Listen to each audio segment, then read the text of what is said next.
Os Vingadores, dentro do universo Marvel, são conhecidos como os heróis mais poderosos da Terra e desde a sua criação já enfrentaram perigos colossais. Mas e quando colegas falecidos retornam apenas para explodir a mansão dos Vingadores? Um dos integrantes atuais tem um ataque de fúria numa assembleia da ONU. A mulher Hulk perde o controle. Um ataque Kree e um ataque do Ultron ao mesmo tempo. Como os Vingadores podem suportar? Qual a probabilidade de tudo isso acontecer ao mesmo tempo? Quem será que está por trás de tudo isso? Depois da vinheta, a gente vai conversar um pouquinho sobre esta maravilhosa HQ chamada Vingadores da Queda. Meu nome é Maurício Oliveira, sejam bem-vindos ao Mocast, um podcast sobre quadrinhos, livros e mangás.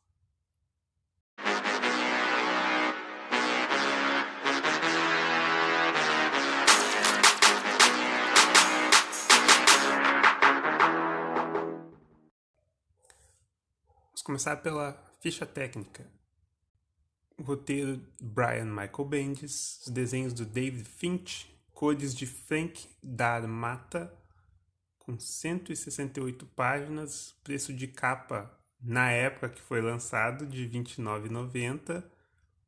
Essa versão que eu li é da Salvat, naquela coleção de graphic novels da Marvel que eles têm. Então, meus amigos, em 2004, o roteirista Brian Michael Bendis assumiu o título dos Vingadores. Qual foi a primeira coisa que ele resolveu fazer? Arrebentar com o grupo.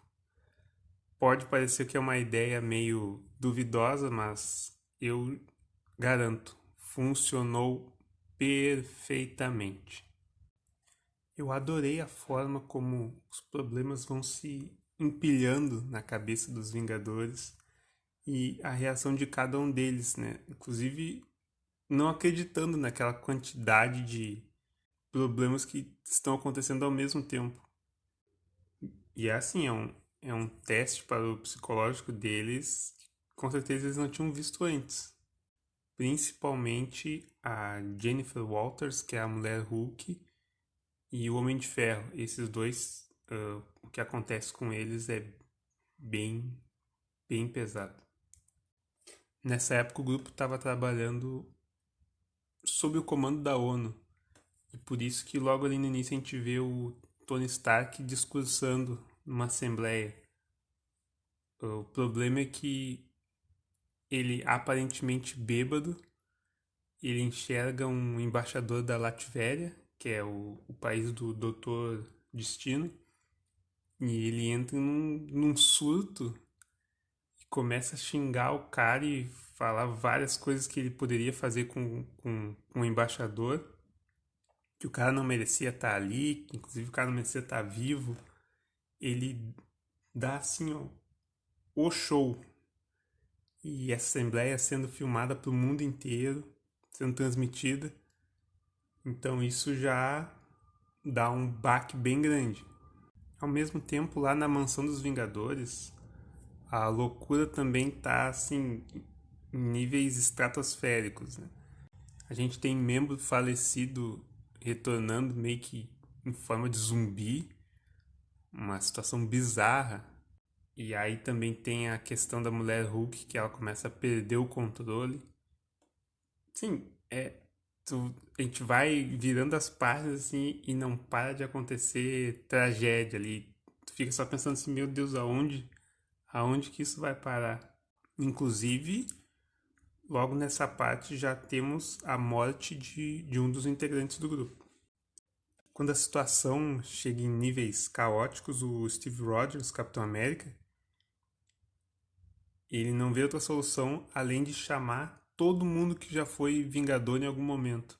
E daí ele emite um alerta para esses heróis. E aí ali algumas páginas depois a gente tem, que para mim foi uma das imagens mais lindas da Marvel que eu já vi. Que tá mostrando assim quem que atendeu o chamado, né? E aí é uma página dupla maravilhosa, assim, com diversos heróis ali desconhecidos, né? O Homem-Aranha, Demolidor, até assim uns heróis assim bem desconhecidos, mas é uma imagem linda de assistir. Até já falando em imagens, falar um pouquinho sobre a arte do David Finch. É um artista que eu gosto muito. Sempre que eu vejo que ele vai estar encarregado nos desenhos, já me vem um sorriso no rosto. Porque é uma arte que eu gosto muito. É uma arte escura, até certo ponto realista, mas eu gosto muito dos traços dele. E ele consegue fazer muito bem, assim, tanto na parte da ação, gosto bastante de como que ele constrói a narrativa nas cenas de ação. E aqui nesse gibi em específico, como a gente tem bastante drama, assim, de a gente ter que ver a reação dos heróis perante a tudo aquilo que está acontecendo, a arte dele está um espetáculo. Tem uma imagem específica, assim, que o- os heróis estão explicando uma situação para o Capitão América, e aí a gente vê no olhar dele, assim, que ele vai se dando conta do que está acontecendo. E aí, pô, isso na arte do David Finch é um espetáculo. Com relação às expressões, também tem outra parte que é com a mulher Hulk, né, que eu mencionei ali um pouquinho antes, onde o trauma que ela passa que é gigantesco, né? Então, as expressões que ela faz, a gente vê a dor na cara dela. É triste, mas é bonito no sentido artístico, entendeu? Voltando a falar um pouquinho do roteiro, a história ela é pesada, né? Ela trata da morte de alguns Vingadores ali, em determinado momento, até quando eles estão prestes a descobrir o que está acontecendo. Eu diria que fala um pouquinho sobre depressão. Então, a história ela é pesada, só que ao mesmo tempo, assim, principalmente pro início e depois vai diminuindo um pouco. Mas aí o Bendis, ele consegue fazer aqueles diálogos que a gente está acostumado, assim, umas tiradinhas cômicas, mas que funcionam, assim, é tudo no momento certo, não tem nenhuma uma piada assim fora do momento. Um momento muito bonito também. Spoiler pequeno, tá? Eu não pretendo entrar nos spoilers gigantescos, apesar de eu considerar que a maioria do pessoal já leu essa história, mas eu quero tratar só por cima aqui. Mas tem uma parte onde o Doutor Estranho ele aparece perante os Vingadores para meio que tentar explicar o que está acontecendo. E daí o Doutor Estranho ele vai tentando dizer, olha, tá acontecendo isso, isso e isso. E aí na arte a gente vai vendo a cara do Capitão América e ele vai conectando os pontos e ele vai chegando assim ó, a uma possível solução, né, de quem que é o culpado. A cena é muito bonita.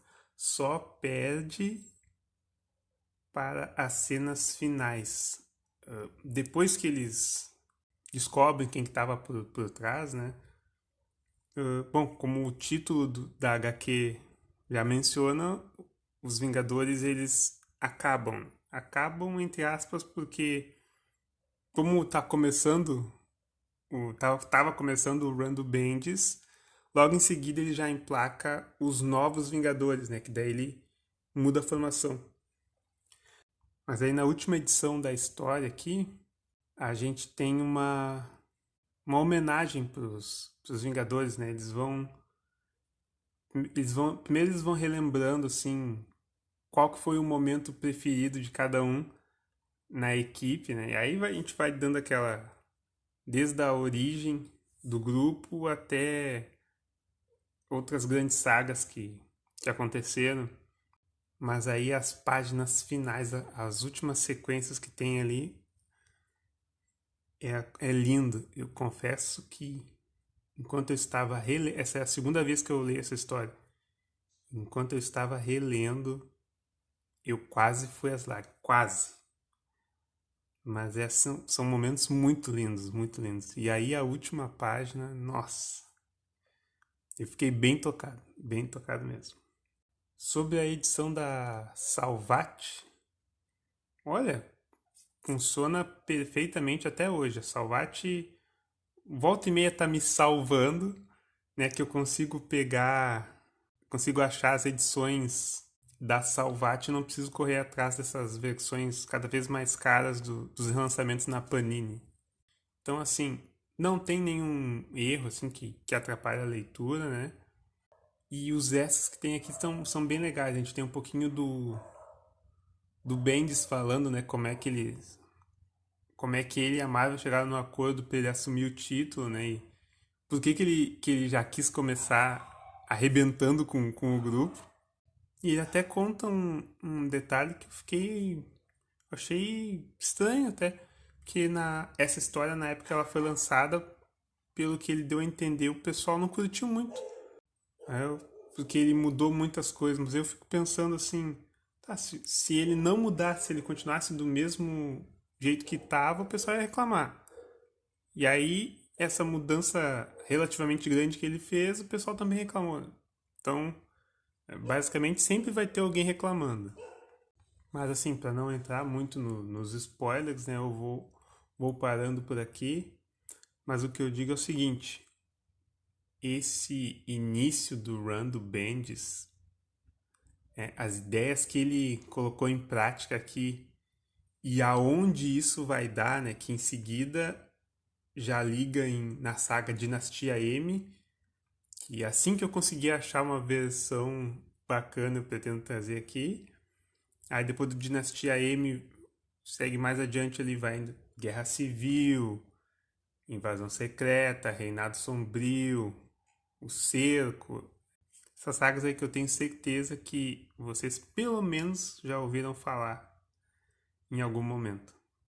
Então, pra mim, Vingadores da Queda é uma nota 10. Pra mim é 10. Eu quase me emocionei no final do gibi, que não é algo que acontece muito. A arte do David Finch está um espetáculo. E o roteiro do Bendis era o Bendis no auge dele, né? Quem dera hoje em dia lá na DC ele estivesse conseguindo fazer algo parecido, pelo menos. Mas isso fica para outra conversa também. Então, pessoal, por hoje era isso que eu tinha para falar. Você já leu Vingadores da Queda? O que você acha? Você acha que ela é tão boa quanto eu mencionei ou você acha que tem alguma outra saga que funciona melhor? Fico aguardando vocês aí nos comentários, beleza? Então, até a próxima, pessoal. Valeu aí.